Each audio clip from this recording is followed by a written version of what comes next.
Olá, pessoal! Sejam bem-vindos à terceira aula do sistema nervoso. Essa aula nós vamos falar sobre potencial de ação, esse bonitão que está aqui, e a gente vai falar sobre ele em detalhes, né? Se você ainda não assistiu a aula de bioeletrogênese, a gente tem aqui embaixo, na descrição do vídeo, tem a playlist sobre o sistema nervoso, então assiste para você entender tudo dessa aula, tá bom? E aí, nessa aula, nós vamos falar exatamente de quê? Então, através dessa aula, a gente vai responder as seguintes perguntas. Qual alteração na membrana celular é capaz de gerar sinais elétricos? O que quer dizer quando eu digo que a membrana despolarizou e repolarizou, né? E hiperpolarizou? O que é um potencial graduado? Quais são os subtipos de potencial graduado? E o que é um potencial de ação? Quais são suas características? Quais são as fases do potencial de ação e quais os canais são responsáveis por ela? Canais iônicos, tá, gente? O que ocorre durante o potencial de ação? Uma mudança de gradiente elétrico ou de gradiente químico? Por que o potencial de ação só ocorre em uma direção? O que é o período refratário absoluto e o que é o período refratário relativo? Por que a condução do potencial de ação é mais rápida no axônio com mielina? E qual a origem da mielina, afinal? Então, se você quiser saber a resposta de alguma dessas perguntas, espera um pouquinho que a gente já volta. Se você ainda não segue o canal, deixa um joinha, compartilha, escreva para mim o que vocês acharam, se vocês têm alguma dúvida, e a gente se fala, né? Eu vou responder todo mundo que comentar aqui embaixo, tá bom?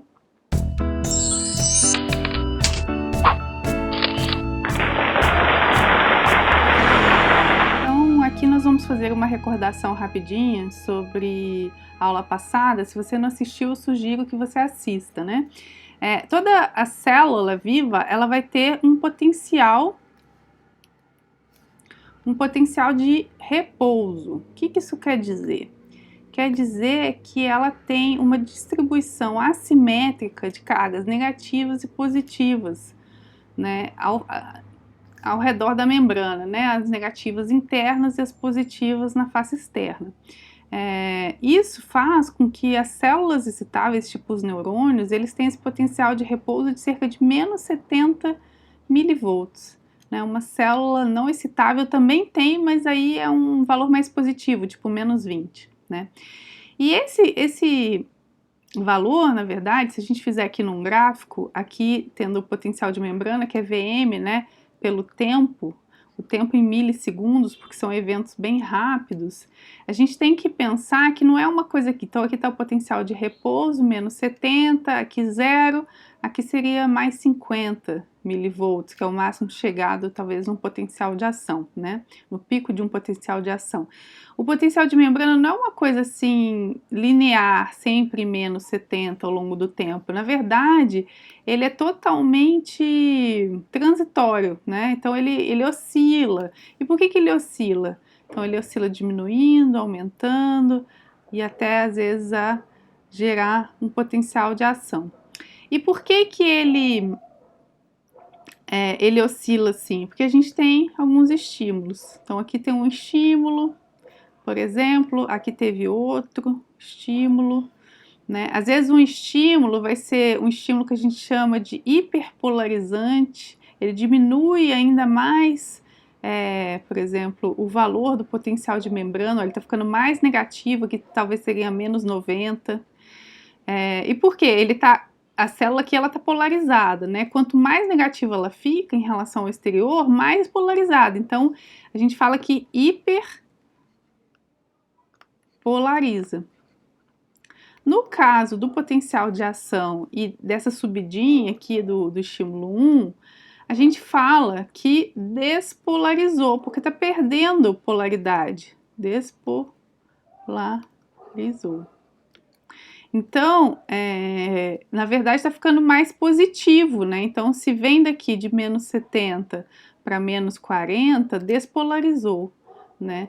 Quando acima de zero, inverteu a polaridade, inclusive, porque aqui o zero seria quando eu igualo, né, negativo e positivo. Aqui o interno está mais negativo, e aqui em cima, que é o que acontece aqui, né, num potencial de ação, eu tenho mais positivo, é quando as cargas aqui ficam temporariamente positivas e aqui negativo, então inverte a polaridade, né? Então, a gente vai falar que tem estímulos que são despolarizantes e alguns são hiperpolarizantes, né? Como, por exemplo, o potencial de ação. E aí a gente vai discutir todas essas coisas, né? Lembrando que quando a gente está falando dessas cargas aqui, a gente está falando de quê? A gente está falando de sódio, a gente está falando de potássio e a gente está falando de cloreto, dentre outros, mas talvez esses são os mais importantes, né? Então essas cargas aqui têm a ver com esses íons que vão participar, principalmente esses dois aqui, do potencial de ação, mas, por exemplo, o cloreto, ele pode participar desses estímulos. E isso a gente vai ver agora nessa aula de bioeletrogênese e também na próxima aula, que é uma aula de transmissão sináptica. Então, já eu reapareço. Bom, então, para começar, a gente precisa falar o que é um potencial graduado, né? Vocês lembram da aula passada que toda célula ela vai ter um potencial de repouso, né? Porque existe uma diferença de cargas elétricas entre a face externa e interna da membrana. A face interna tem mais cargas negativas e na face externa a gente tem mais cargas positivas. Então a gente fala que a membrana ela é polarizada, né? Então elas funcionam como se fossem dois polos de uma pilha, certo? Negativo e positivo, né? Com a membrana celular separando. O potencial graduado é quando você tem uma mudança dessa polaridade, né? Quando a membrana ela vai despolarizar. Se ela vai despolarizar, se ela, por exemplo, no neurônio é menos 70, ela vai se aproximar do zero, né? Ou mesmo vai reverter acima de zero. Mas, na verdade, não chega tanto porque é uma mudança pequena, né? Então, o que acontece, na verdade, é que os potenciais graduados são sinais de força variável que percorrem distâncias curtas e perdem força à medida que percorre a célula, né? Então, a célula recebe, por exemplo, um estímulo, no caso de um outro neurônio, então aqui tem um neurônio pré-sináptico e um neurônio pós-sináptico, então vem um estímulo e aí esse estímulo na forma, na verdade, de um neurotransmissor que se liga aqui, né, se acopla a um canal iônico e o canal, por exemplo, permite a entrada de sódio. A gente discutiu bastante isso na aula passada, de que o sódio, quando abre canal para ele, ou seja, aumenta a condutância do sódio, o gradiente eletroquímico faz com que ele entre na célula.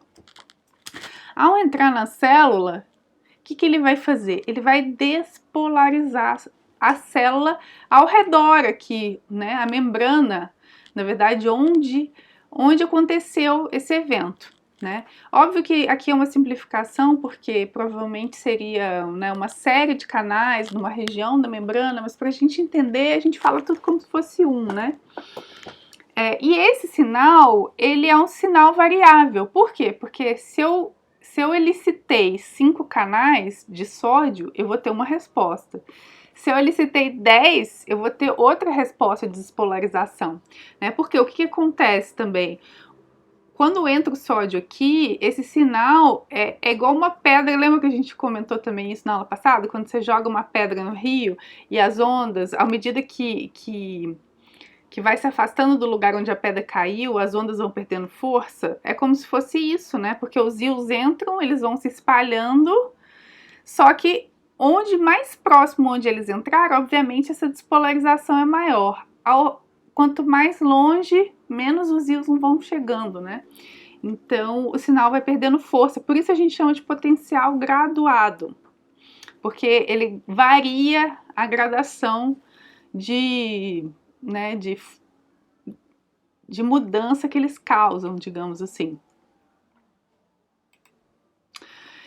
Esses potenciais, na verdade, eu dei um exemplo de um potencial despolarizante, mas ele pode ser hiper ou despolarizante. Então, o que é polarização? É o fato da membrana ser mais negativa na face interna que positiva. Então, por exemplo, uma célula, como a gente também comentou na aula passada, uma célula excitável, no geral, ela tem menos 70 milivolts no potencial de repouso, né?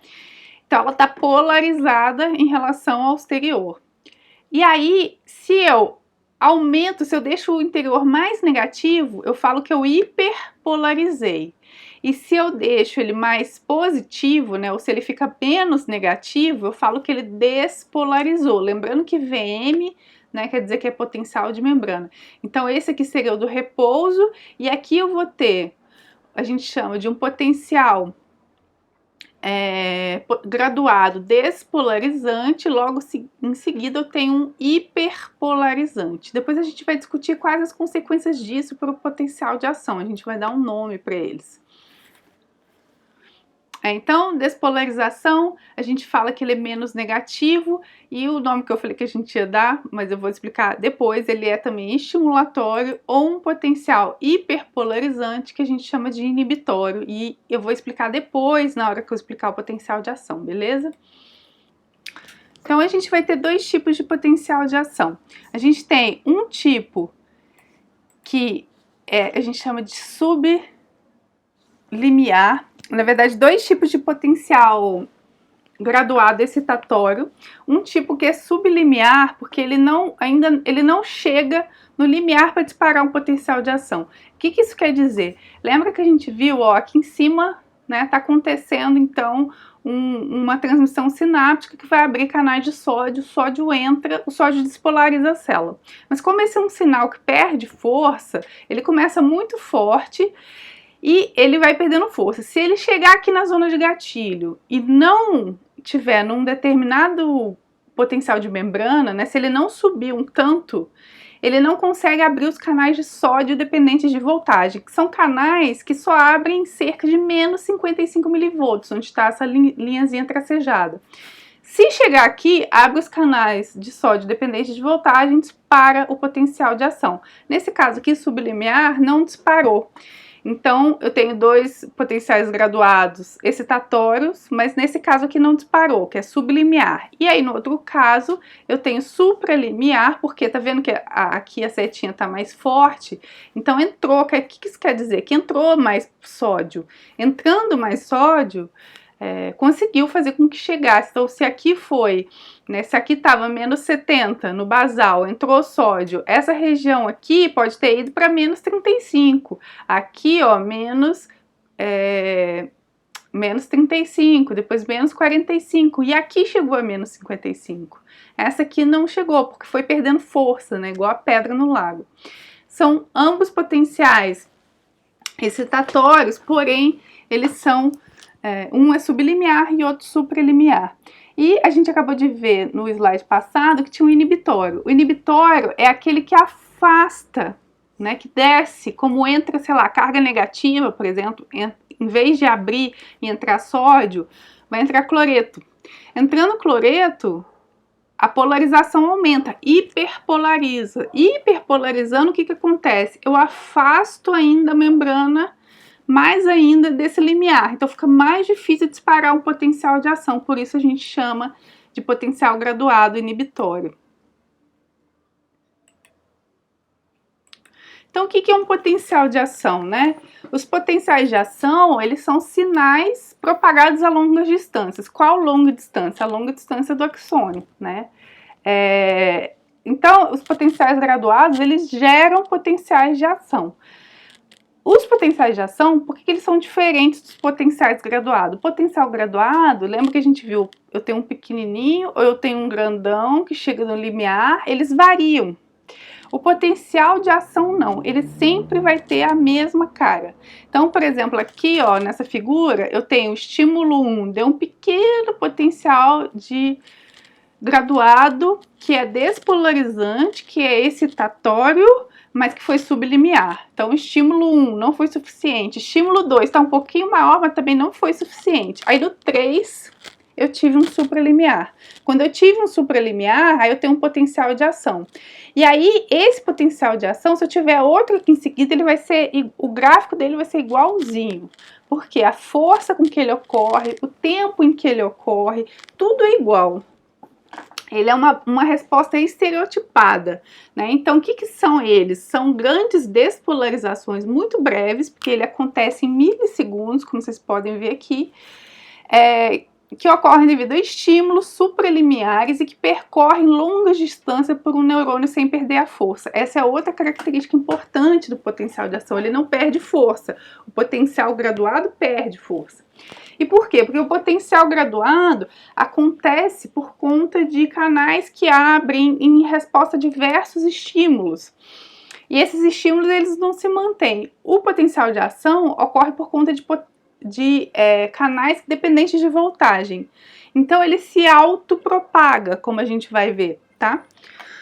E a função é a rápida sinalização por longas distâncias. Como a gente conversou desde a primeira aula lá do sistema nervoso, o sistema nervoso é o sistema de comunicação rápida da célula, né? Então, o potencial de ação vai ter essa função. A zona de gatilho, a gente sempre representa ela naquela região, então aqui está uma célula piramidal, né? A gente sempre representa ela aqui no início da região axonal, mas óbvio, por exemplo, para um neurônio sensorial, ela é um pouco diferente, né? Mas o que é a zona de gatilho? Basicamente é a membrana com alta densidade de canais de sódio dependente de voltagem. Esses canais, eles não existem aqui no corpo do axônio, eles existem no corpo do neurônio, eles existem ao longo do axônio e eles se concentram especialmente na região onde vai se disparar, né? E a gente vai falar um pouco sobre eles. Então, como que acontece o potencial de ação? O potencial de ação basicamente tem 4 fases, né? Então, a gente já viu como ele se inicia. Eu tenho um estímulo, eu estou no potencial de repouso. Aqui em pretinho, digamos que é o meu potencial graduado, supralimiar.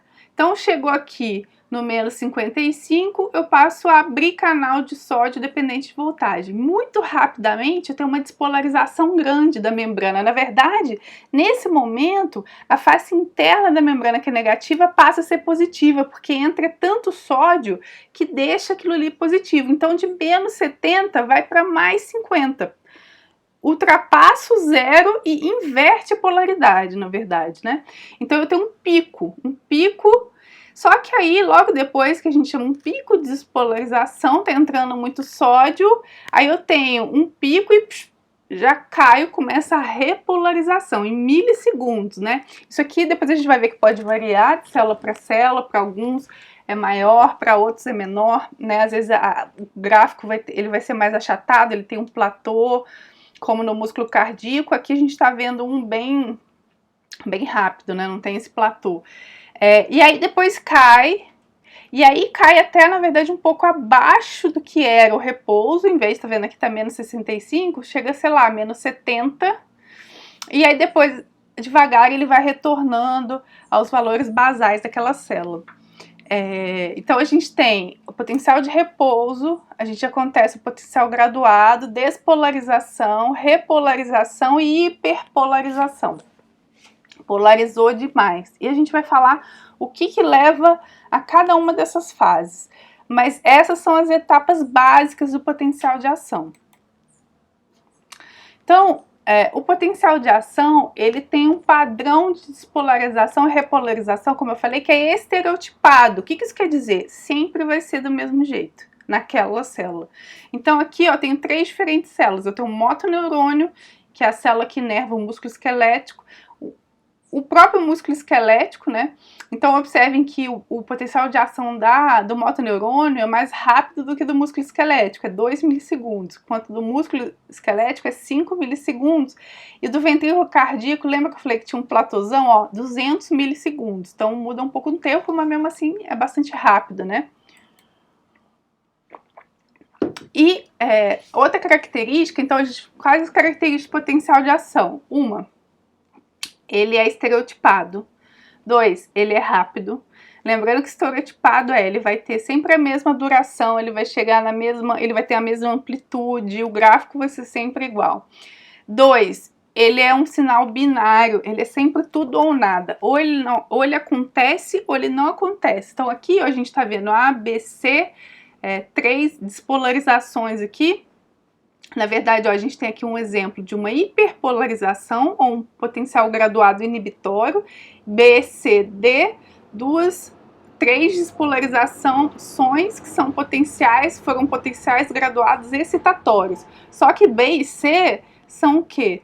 São infralimiar, enquanto que o único que foi supralimiar, que passou do limiar de ativação dos canais de sódio, foi o D, e aí disparou o potencial de ação. Então é um sinal binário, ou ele acontece ou não acontece. Quem que é um sinal graduado? Potencial graduado. Quem que são os responsáveis, né? Os grandes responsáveis pelo potencial de ação? É justamente o canal de sódio que a gente está falando, né? São esses canais dependentes de voltagem. Esses canais estão concentrados no axônio, especialmente ali na região de gatilho. Aí o que acontece, né? Despolarizou a membrana. Isso muda a conformação tridimensional da célula.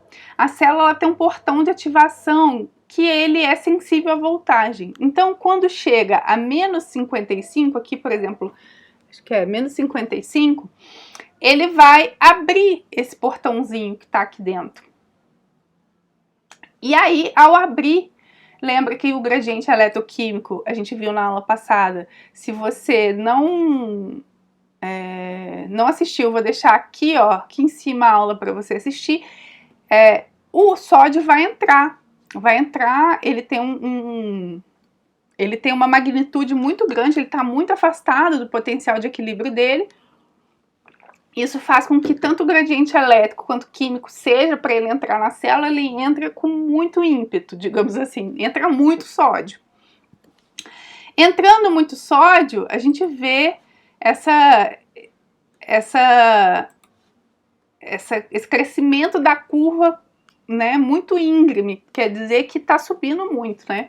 Então, primeiro você tem um estímulo despolarizante, quando chegou no potencial, então abre esse canal, abre esse portãozinho do canal, lembrando que o canal, né, é literalmente como se fosse uma ponte, um canal mesmo, um buraco na membrana que permite aquele íon entrar.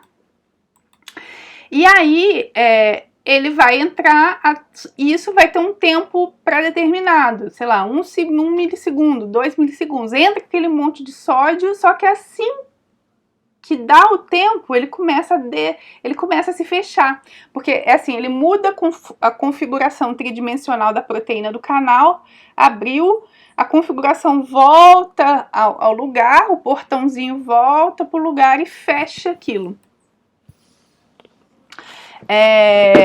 Na verdade, assim, não é o mesmo até, é outro, porque tem duas regiões na proteína que são responsáveis por isso. Então, eu tenho o portão de ativação e o portão de inativação. Então, o que acontece é que o portão de inativação, ele também é responsivo à voltagem, aí ele fecha o canal. Ao fechar o canal, menos sódio passa a entrar. E esse canal, ele não é o único canal dependente de voltagem. Na verdade, existem canais também de potássio que são dependentes de voltagem. E aí, quando ele está fechado, quando ele está começando a fechar, né, depois de 1 milissegundo, os canais de potássio dependentes de voltagem estão abrindo. E aí o potássio, ao contrário do sódio que entra, o potássio tende a sair por conta do gradiente elétrico dele. Nesse caso até eletroquímico, porque está positivo dentro também por causa do sódio, então ele vai tender a sair. E aí quando ele sai, ele repolariza a célula, que é a fase descendente, né? Esse canal aqui, ele fica um tempo desativado, né? Até que com o tempo, tanto o canal de ativação, o portão de ativação, quanto o portão de inativação, eles retornam para os respectivos lugares e aquele canal está pronto para ser ativado novamente. Tudo isso, na verdade, gente, é muito rápido. E aí, sabe quando você vai lá no dentista e aí o dentista vai te aplicar anestesia e aí ele passa às vezes uma pomada no lugar que ele vai aplicar a anestesia com a injeção, ele passa às vezes lidocaína.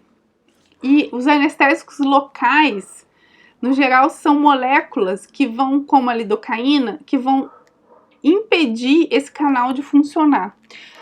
Para você sentir dor, na verdade, tem que ter um estímulo, que é, né, mexer ali no tecido, no dente.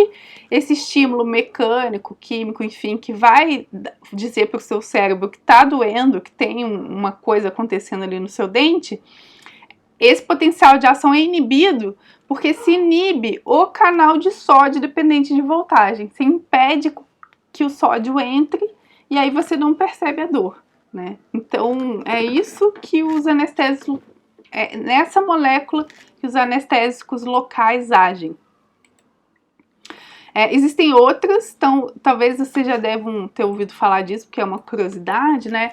Que existe esse peixe, que é uma iguaria, que é o baiacu, que é uma iguaria no Japão, que se paga caríssimo para comer, e na verdade o ovário do peixe, ele fica essa bola, né, quando ele está ameaçado, e ele é muito procurado, mas é muito caro, porque e perigoso, porque o ovário desse peixe tem um veneno que é chamado de tetrodotoxina, ou TTX. E aí o sushi man lá tem que fazer todo um treinamento para aprender a tirar o ovário do peixe de um jeito com que não escape nenhum pouquinho desse veneno, porque se a pessoa que comer esse veneno, ela morre. E ela morre por quê? Justamente também porque é muito potente, ela bloqueia todos os canais de sódio do corpo, praticamente, né? Tirando a barreira hematoencefálica, e mata o animal que comeu o peixe, né? Vai entender, mas isso no Japão as pessoas gostam de correr risco, então é uma iguaria, mas o interessante é que essa toxina ela é muito utilizada na pesquisa, né? Às vezes, quando você vai fazer teste com os neurônios, você quer bloquear os canais de sódio, se usa tetrodotoxina. E aí vocês vão ver, às vezes lê artigo e tá lá que se usou tetrodotoxina, meu Deus, TTX. Bom, então, só voltando, na verdade eu já falei, né? É só para lembrar esse slide que, na verdade, tem um portão de ativação e um de desativação. Então, o de ativação é esse aqui que está mostrando aqui dentro. Ele abre mais rápido em resposta à voltagem, enquanto que o desativação ele fecha um pouquinho antes. Então, os dois respondem à voltagem, só que um é mais rápido do que o outro, né? Então, apesar de ser chamado de canal de sódio rápido, dependente de voltagem, porque o canal de potássio também é dependente de voltagem mais lento, ele tem dois portões e um abre mais rápido em resposta à voltagem e outro se fecha mais rápido em resposta à voltagem. Mas os dois sinais têm a ver com a voltagem. Então aqui só fazendo de novo, né, é bastante importante que vocês saibam todas essas etapas. Então aqui a gente tem, ó, de 1 a 2, o que a gente tem? Potencial de repouso. Lembra que a gente falou lá de potencial de repouso? Que na verdade, assim, potencial de repouso não é constante ao longo do tempo, né? Porque o tempo todo tá tendo oscilações na membrana da célula, na verdade, né? Porque isso depende de saída e entrada de íons. Então tem vários canais, a célula faz um monte de coisa, entra e sai íons, isso vai mudando o potencial de membrana dela ao longo do tempo, não existe uma estabilidade, né? Então fica um período curto de repouso. De 2 a 3 a gente tem um potencial graduado, supralimiar, despolarizante. E aí isso dispara o potencial de ação. A gente vai ter então aqui de 3 a 5, né?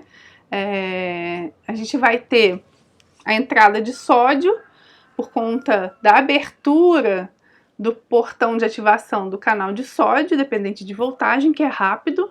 Aqui no 5, né, já começa, de 4 a 5, já começa a fechar, na verdade, o portão de inativação, e ao mesmo tempo que o canal de sódio está se fechando, o canal de potássio está se abrindo. Se o sódio entra com toda essa voracidade, digamos assim, entra um monte de sódio e muda a polaridade da membrana, né? Sai de menos 70 vai para mais 30, mais 50 milivolts.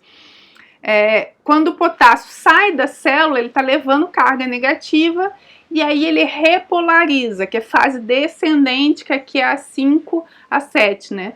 A fase descendente, ele repolariza a célula, só que como ele fica mais tempo aberto, acaba saindo um pouquinho mais de potássio e aí ele hiperpolariza. E olha que engraçado, né? Se é um potencial que está essa região, essa parte aí está hiperpolarizando a célula, pense, está afastando do limiar de ativação da célula. Então, nessa fase aqui fica mais difícil disparar um potencial de ação, porque ó, o potencial de ação em si já acabou, mas observe que está mais longe do limiar, né? E aí, aos poucos, vai retornando o potencial de repouso pela ação da bomba de sódio e potássio, que vai jogar aqueles sódios que entraram para fora e pegar os potássios e colocar para dentro de novo, recriando aquela diferença de concentração, que na verdade nunca deixou de existir, como a gente vai ver, mas os poucos sódios e potássios que saíram, eles são recolocados aos seus lugares. Uma coisa interessante que vocês têm que perceber é que a condutância dos canais, ela muda. Condutância do canal, ou G, a facilidade com que íons fluem através de um canal é denominada condutância do canal, ou G. Ela se altera ao longo do curso de potencial de ação. Então, se a gente olhar aqui na fase de repouso, lembre que quem determina mais a potencial de membrana e repouso é quem? O potássio. Por quê? Porque a condutância do potássio está muito maior que do sódio. A gente também viu a aula passada isso. Quando começa o potencial de ação, a gente tem um breve período na fase ascendente que quem que vai estar com uma condutância muito maior? O sódio. E por que é importante a gente falar isso? Porque lembre que cada íon tende a jogar para o seu próprio ponto de equilíbrio, que a gente viu na aula passada também com a equação de Nernst, né? Então, cada íon, digamos assim, vai tentar entrar no seu equilíbrio. Se o sódio tem mais condutância, o ponto de equilíbrio do sódio é positivo. Então, ele tende a levar em direção à fase positiva.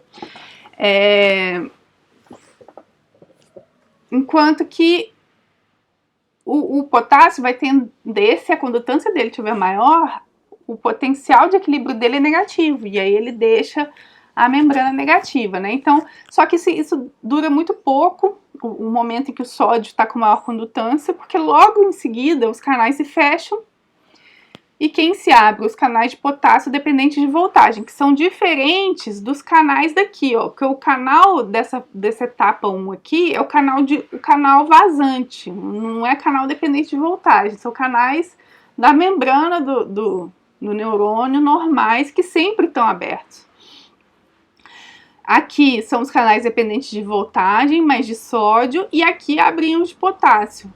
E aí, né, em todos os momentos vai ter maior condutância de potássio. Só aqui que vai ter só na fase ascendente do potencial de ação que tem maior condutância do sódio. E aí tem também aquela pós-hiperpolarização, que a gente já comentou. Então você tem uma inversão, né, uma ultrapassagem, que está mostrando aqui, né, passou de zero. Tem aqui mostrando as respostas sublimiares de estímulos anteriores, ultrapassou, né, e aí retorna um pouco mais abaixo, tem um potencial hiperpolarizante, né? Então, após o potencial de membrana ultrapassar o ponto de zero, ocorre a inversão do potencial de membrana. O que isso quer dizer? Nesse ponto aqui, ó, eu tenho mais cargas aqui, enquanto, né, nesse tempinho aqui, eu tenho mais cargas positivas dentro do que fora. Pelo menos ao redor da membrana, né? E aqui, quando chega aqui, tá mais negativo do que é no repouso. Então, após a repolarização, ocorre a pós-hiperpolarização. Aqui, essa figura, ela já vai mostrar, na verdade, muitos detalhes, assim, de tudo isso que a gente falou juntos, né? Eu não mostro ela de uma vez, porque ela tá mostrando, ó, os canais funcionando, qual canal tá funcionando, né? Então aqui em amarelinho seria o canal de sódio e aqui em roxinho o canal de potássio. Esses são os dependentes de voltagem, né? No início, ó, os dois estão fechados, eles não estão funcionando. E aí, aqui em vermelho é o potencial de ação e o que está em amarelo é a condutância do sódio e o que está em roxo é a condutância do potássio, né? Então, ó, quando eu aumento o potencial de ação junto, né? Quando eu aumento, na verdade, eu aumento o potencial, quando o gráfico está subindo, porque está despolarizando, junto eu tenho a condutância do sódio que está muito alta. O potássio, a condutância dele é bem menor, mas ele vai ficar mais tempo aberto, ó. E por isso ele consegue repolarizar a célula e até hiperpolarizar. Mas observem que além de mostrar quais canais estão funcionando, né, eu tenho aqui duas faixas, tá vendo? Uma faixa vermelhinha e uma faixa roxinha. Essa faixa vermelhinha ou rosinha, ela tá mostrando um período que a gente chama que é período refratário absoluto. O que é refratário? O estímulo não vai causar um potencial de ação. Se essa célula tiver outros estímulos, ela não vai deflagrar mais potencial de ação. Por quê? Porque os canais de sódio já estão ativos e estão se inativando. Então, naquele período ali, não tem potencial de ação. Aí depois, ó, que é bem logo depois da hiperpolarização, a gente tem um período refratário relativo. Os canais de sódio, quase todos já voltaram à sua normalidade, então pode ter um potencial de ação. Mas também, além de ter dado uma hiperpolarizaçãozinha, fica mais difícil disparar um potencial de ação, porque nem todos os canais ainda estão prontos, digamos assim, e também a membrana está um pouquinho mais negativa, então o estímulo para ter o potencial de ação precisa ser maior. Isso evita que a célula seja hiperestimulada, digamos assim, né? Então a gente tem dois períodos de excitabilidade, né? Então eu tenho aqui, né, antes de acontecer o potencial, eu tenho alta excitabilidade, a célula está pronta para disparar um potencial de ação. No período refratário absoluto, eu tenho zero chance de disparar. E à medida com que vai passando o período refratário absoluto, né, que a célula vai voltando ao normal, a excitabilidade vai aumentando, vai ficando cada vez mais fácil de disparar um potencial de ação naquela célula novamente. Bom, outra característica importante do potencial de ação é que ele é unidirecional. Não sei se vocês já pensaram nisso, mas por que um potencial de ação, né, se tem um axônio, por que ele vai sempre numa mesma direção, né? E não volta, digamos assim, não volta para o corpo celular. Na verdade, exatamente por conta do potencial refratário, do período refratário, quer dizer, né? Porque, na verdade, quando o sódio entra, ele se espalha dentro da célula, tanto para frente quanto para trás, né? Só que como existe o período refratário, por mais que o sódio, ao entrar na célula, ele vá também para aquela região onde está rolando o potencial de ação, onde acabou de rolar o potencial de ação, digamos assim, que seria para trás do oxônio, né, na região anterior, essa região está em período refratário. Então, por isso ele é unidirecional, porque ele só consegue ativar os canais de voltagem da frente, né? Na verdade, por isso que ele vai se autopropagando. A gente vai ver que, na realidade, o potencial de ação ele é autorregenerativo. Você não tem um gráfico desse, né? Na verdade, se você for acompanhando, ao longo do axônio vão acontecendo potenciais de ação ao redor da membrana, né? Então, se eu pegar uma pipeta, na verdade, se eu pegar um eletrodo, inserir ao longo da membrana e for registrando, eu vou registrando ao longo do tempo, né? Como se fosse dominós caindo, né? Um em cima do outro, né? Eu despolarizo aqui, aí eu vou arrastando essa despolarização até chegar lá no terminal axonal. Então, o potencial de ação gerado próximo à zona de gatilho excita a membrana do próximo segmento do axônio. Bom, uma coisa que é interessante é que, assim, é muito comum se acreditar que, como a gente fala dessa mudança, da reversão da polaridade, entra muito sódio, sai muito potássio, que tivesse uma mudança de concentração desses íons. Mas lembra sempre da aula que a gente falou sobre isso, né? Que você tem que pensar que isso em relação à membrana é quase como se fosse a tinta da parede e não a tinta enchendo o quarto. Porque a célula, que é o quarto, né? Eu falando aqui como se fosse o quarto, ela tá cheia de potássio e com pouco sódio. Mas se eu comparar tudo que tem dentro dela em relação ao que está colado na parede, o que está colado na parede é muito pouco. E o que muda é o que está colado na parede, né? O que tem diferente é o que está colado na parede.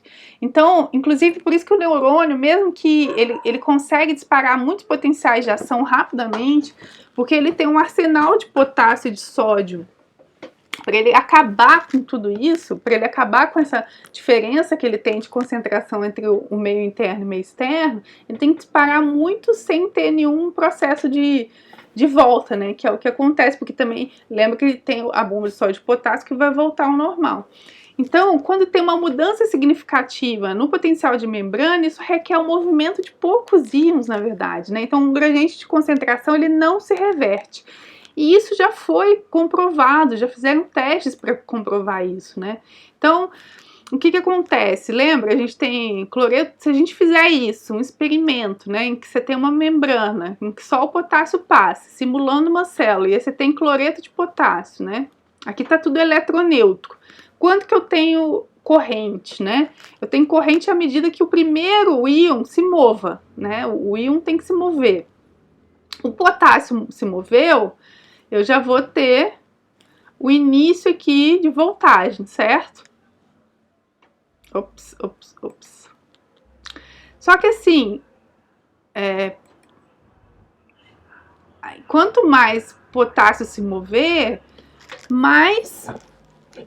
maior vai ser essa voltagem, mas é muito pouco. Um potássio se movendo já geraria carga, né? Então, poucos íons de potássio movendo já gerariam carga. Então, por exemplo, para você alterar o potencial de membrana de 100 milivolts, por exemplo, de menos 70 para mais 30, que é o que acontece no potencial de ação, apenas 1 em cada 100 mil potássio deve entrar ou sair da célula. Então, você tem 1 para 100 mil que está dentro da célula. Então, isso é muito pouco, né? Muito pouco. O gradiente de concentração fica praticamente inalterado. E aí você tem o cálculo, né? Então aqui, ó, já vendo 2 potássios se movendo, aqui já se move bem mais, né? O ponteiro já tem mais voltagem. Então, se você tem 150 milimolar de potássio intracelular, quanto que isso dá, né? Lembrando que a molaridade é 6 vezes 10 a 23, que é o mol, né? Mas como a gente está falando de milimol, a gente vai multiplicar por 10 a menos 3, então tira 3 aí, fica 10 a 20. Então, 150 vezes 6 vezes 10 a 20. Então, dá 900 vezes 10 elevado a 20. Gente, quanto que é esse número? Quanto que é esse número? Isso seria 1 litro, na verdade, né? Se tivesse 1 litro. Só que o volume do neurônio é 300 femtolitro. Aliás, eu vou ver se eu vou pôr uma aula para vocês sobre unidade de medida e a conversão, porque talvez, nossa, o que é femtolitro? Mas enfim, femtolitro é tipo muito pouco, tipo é 10 a menos 15.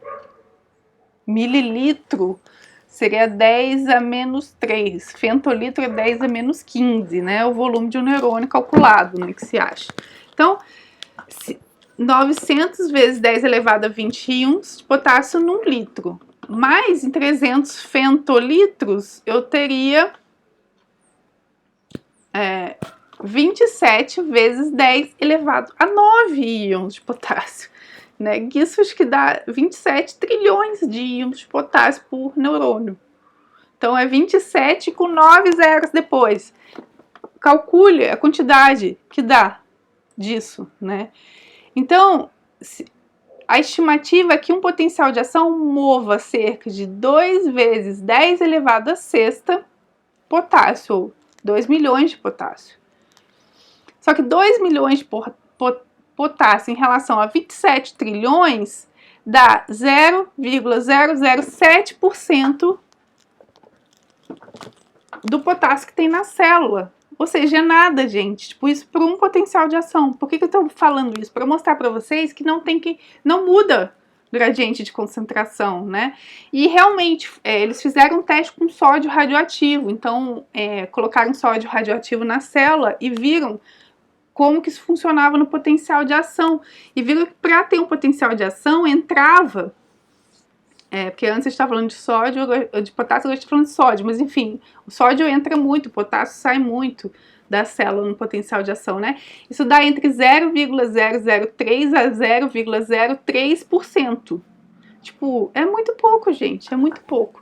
Enfim, tudo isso só para falar para vocês que não muda a concentração, isso já foi testado. Cálculos teóricos mostram isso e o uso desses íons radioativos também mostrou isso. Então, não altera o gradiente de concentração, o potencial de ação. Tudo bem também, você fala, professora, mas na verdade não é um potencial de ação, são muitos, centenas, mas mesmo assim não altera. E também existe lá a bomba de sódio e potássio para garantir o retorno. Existe, né, o tamponamento dos astrócitos, como a gente viu. Então, não é uma coisa comum, né? Bom, aí vocês podem me perguntar, né? Professora, mas se o potencial de ação é sempre igual e como que o estímulo, por exemplo, como que eu sei se eu tenho um estímulo que eu sei que tá tocando meu dedo ou, né, tá batendo no meu dedo, ou o estímulo doloroso, ele é maior ou menor? Como que eu sei, né, se o potencial de ação é sempre igual? Aí vem o que eu já estava falando agora, né? Porque na verdade não é um potencial de ação, é a frequência do potencial de ação, né? Você não. Tudo, lembra? Aqui a gente estuda fazendo redução, então tudo é um canal, é um potencial de ação que a gente olha com detalhe. Só que assim, nas células, no sistema nervoso, são milhares de canais, milhares de íons, milhares de potenciais de ação. Até porque eles acontecem muito rápido, né? Então, é a frequência do disparo que vai determinar a quantidade de neurotransmissor que é liberado, né? Então, eu tenho aqui, cada pico desse aqui, na verdade, ó, é um potencial de ação. Se eu tenho, né, 4 picos, 4 potenciais de ação seguidos, eu tenho liberação de 4 neurotransmissores, por exemplo. Mas se o estímulo for mais forte, aí eu vou ter aqui, tipo, um monte de potencial, 10 potenciais, e aí eu vou ter muito mais neurotransmissor. E aí isso dá a ideia de intensidade para o sistema nervoso, né? A frequência do potencial de ação. Outra coisa que a corrente de um íon, né? Então, que a gente chama de I, então o fluxo de carga elétrica carregada por um íon, e que vai depender da direção do gradiente eletroquímico, ele vai depender do que, né? Então, a gente já viu o potássio, no geral, ele move para fora, enquanto o sódio, o cloreto e o cálcio se movem para dentro pelo gradiente eletroquímico. E essa corrente, ela segue a lei de Ohm. O que é a lei de Ohm? A lei de Ohm a corrente é proporcional à diferença do potencial elétrico dado por V entre dois pontos e inversamente proporcional à resistência. Então, também existe resistência aqui, né? Não é só a diferença de gradiente eletroquímico, né? De corrente entre dois pontos. Do potencial elétrico entre dois pontos. Também tem a resistência. Lembre-se que resistência é uma força que se opõe ao fluxo, né? Então, quando você tem alguma coisa fluindo, é natural a gente ver que se tiver alguma coisa atrapalhando, né? Então, lembra que é a corrente nesse caso? São os íons, né? Então, o íon, ele não entra no nada, por exemplo, ele entra numa célula. Uma célula tem organelas, tem proteínas, isso dá resistência, né? Então, a resistência do citoplasma, que no geral é constante, e a resistência da própria membrana celular. E aí uma coisa que vai contar é o diâmetro do axônio. Quanto maior o diâmetro do axônio, menor a resistência. Né? Então são duas coisas para contar. Por que isso é importante, professor? A gente vai fazer cálculo de resistência? Não. O que a gente vai fazer é o seguinte, né? A gente vai ter que saber que tem algumas fibras nervosas que conduzem mais ou menos rápido os potenciais de ação. Então isso vai depender da resistência. E aí o grande exemplo, né, é a natureza, na evolução, alguns animais, como por exemplo as lulas, têm um axônio gigante, quase visível a olho nu, né? Aqui tem uma foto, então aqui tem vários axôniozinhos, mas aqui tem um gigantão, e ele foi muito importante para o estudo da neurociência, né? Ele tem 0,8 milímetros, né? É muito grande. Nesse mesmo espaço cabem 200 axônios de mamíferos, ó. Então aqui é um nervo, né, que é a concentração. No mesmo espaço aqui a gente vê uma foto e aqui tem 200 axônios, ou 200 neurônios estão passando por aqui, enquanto aqui na lula só tem um, só aqui fazendo, né.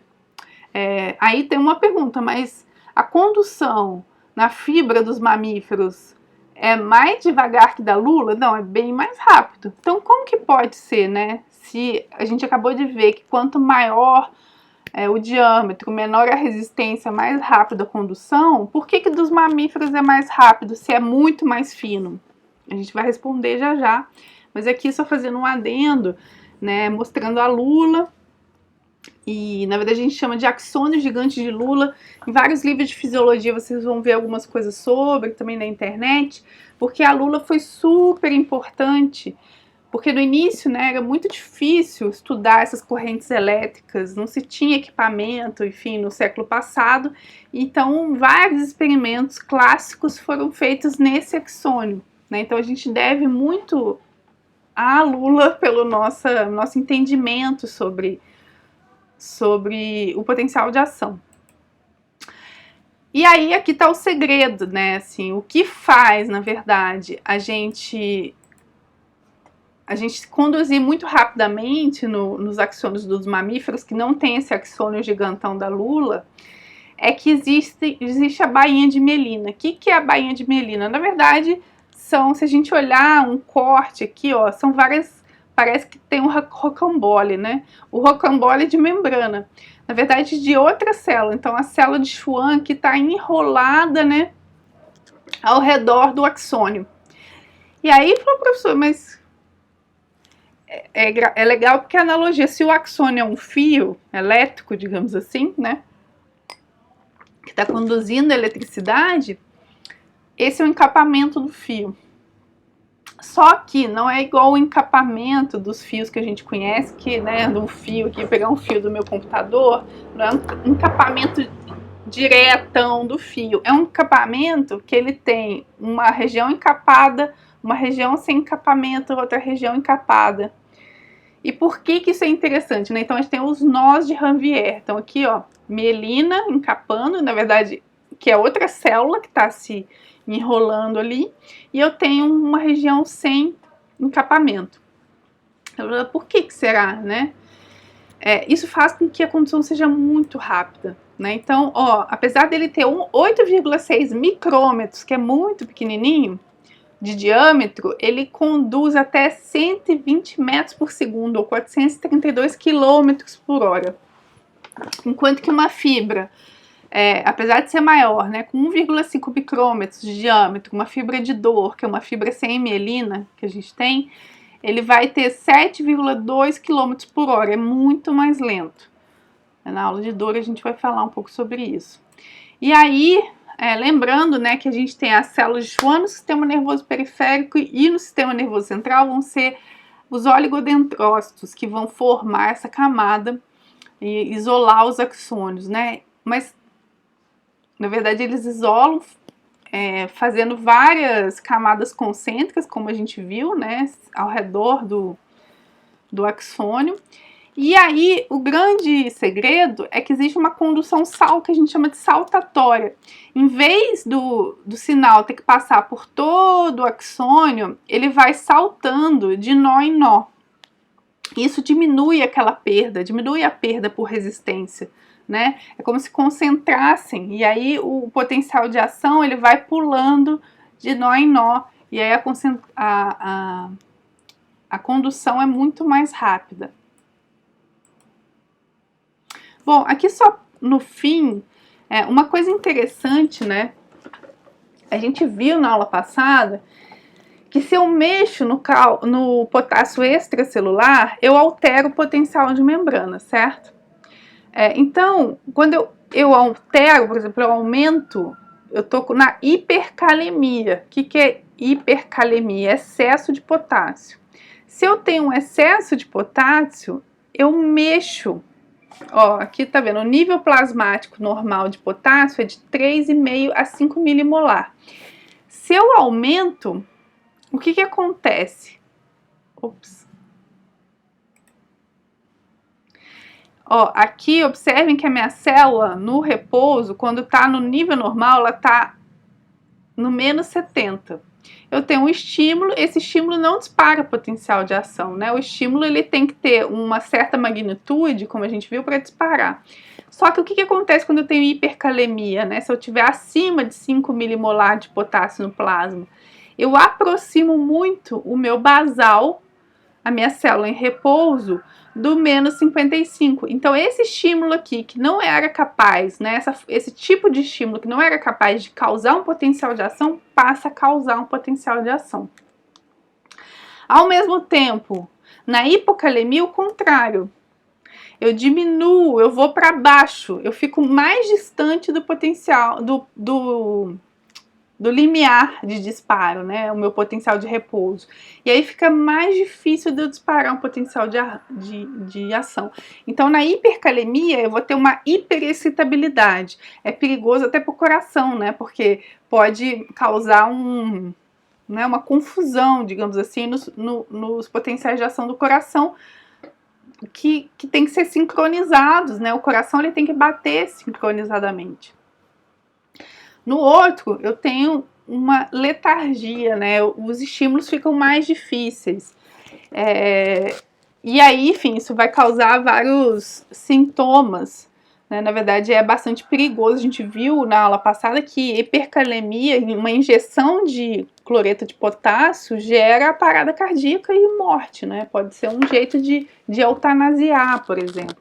Então, em doentes renais ou crianças muito pequenas que ingerem muito potássio, eu lembro que teve uma época que falavam muito para tomar cuidado com um refrigerante com adoçante que tinha acesulfame K, que tem potássio.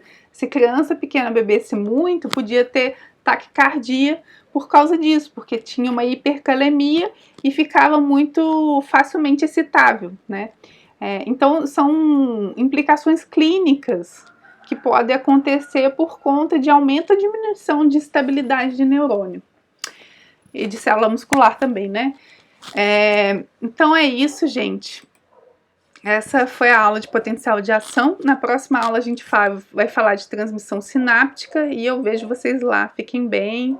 Até a próxima. Se você não segue o canal, comente, se inscreva, mande sinal de fumaça, me fale o que você está gostando ou não está gostando e a gente se fala na próxima aula.